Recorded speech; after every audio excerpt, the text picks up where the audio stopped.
চুয়াডাঙ্গায় ২১শে মে দ্বিতীয় ধাপের সদর উপজেলা পরিষদ নির্বাচনকে সামনে রেখে চেয়ারম্যান পদপ্রার্থী নঈম হাসান জোয়ারদারের ঘোড়া মার্কার পথসভা অনুষ্ঠিত হয়েছে।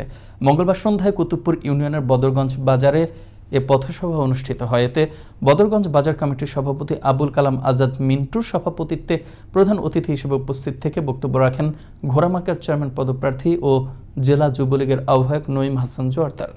সহিংসতা কিংবা এই ধরনের হুমকি ধুমকি আমরা শুনছি যে আমাদের কর্মীবৃন্দ দেশে ইনশাল্লাহ জনগণের মধ্যে যে গণজোয়ার সৃষ্টি হয়েছে, আমরা আশা করছি 70% ভোট পেয়ে ইনশাল্লাহ ঘোড়া মার্কা নির্বাচিত হবে। তরুণরা উদযাপন করে একটা উৎসবের আমেজ নিয়ে আমরা নঈম হাসান জোয়ারদারের গলায় 21 তারিখ সন্ধ্যাবেলা ফুলের বিজয়ের মালা দিয়ে বরণ করে অঙ্গ সংগঠন আওয়ামী লীগ সহ সকল স্তরের মানুষ মনে করেন এই ঘোড়া প্রতীকে বিপুল ভোটে জয়যুক্ত হবে।